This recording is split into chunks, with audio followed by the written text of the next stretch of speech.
नाही कोणी आलं तर खाली उतरणार अंमलदार त्याच्यावर चलान करणार. चलान त्यावेळी जर ती व्यक्ती आली, चलान जनरेट झालेलं नाही, तर तात्काळ आपण ती गाडी त्या ठिकाणी त्याला हलवायला देणार. कारण आपला हेतू त्याला चलान करणं नसून त्या ठिकाणी ती गाडी काढून घेणं आणि रस्ता मोकळा करून देणं इतर वाहनांसाठी हा आहे. त्याच दरम्यान सेकंड याच्या तो जर त्या ठिकाणी आला, चलान जनरेट झालंय आणि तो आलाय, तर त्या ठिकाणी त्याला जे चलानचे पैसे असतील ते त्याने तात्काळ जागेवर ऑनलाईन पे करावेत, कॅश पे करावेत आणि आपण त्या ठिकाणी त्याची गाडी रिलीज करणार. किंवा त्यांनी त्याचं लायसन्स इम्पाऊंड करावं, लायसन्स द्यावं आणि सर मी माझी गाडी मला सोडा, आपण काय लायसन्स इम्पाऊंड करूनही गाडी सोडू. थर्ड केसमध्ये जर ती व्यक्ती आलीये पण गाडी उचलून वरती ठेवण्यात आलेली आहे किंवा गाडी ठेवण्याची प्रोसिजर चालू आहे, गाडीच्या दरम्यान आहे गाडी, तर त्या ठिकाणी गाडी वरती असताना गाडी खाली असेल तर टोविंग चार्जेस लागणार नाही.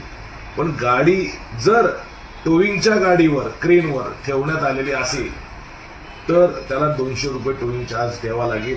जर ती 4 व्हीलर असेल, तिला क्लॅम्प म्हणजे जॅक लावून उचललेली असेल तर त्याला त्या जॅकचे पैसे किंवा टोविंगचे पैसे ते काय 300-400 रुपये असतील ते त्याला द्यावा लागेल. प्लस आपला जो नो पार्किंगचा चार्ज आहे.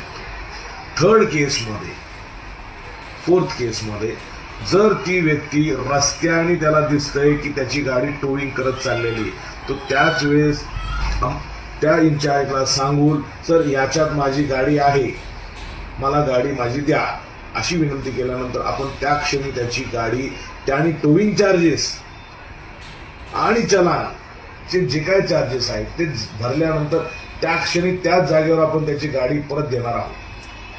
आपला हेतू परत एकदा किंवा मोटिव्ह कोणत्याही गाडीवर चलान करणं किंवा पेनलाइज करणं हा नसून आपला हेतू आहे की इतर वाहनांसाठी जे रस्त्यावर फिरण्यासाठी, चालण्यासाठी, त्यांच्या कामासाठी येतात त्यांना जाण्यासाठी आपल्याला वाहतूक व्यवस्था सुरळीत ठेवण्यासाठी रस्ता आपल्याला रिकामा ठेवायचा आहे.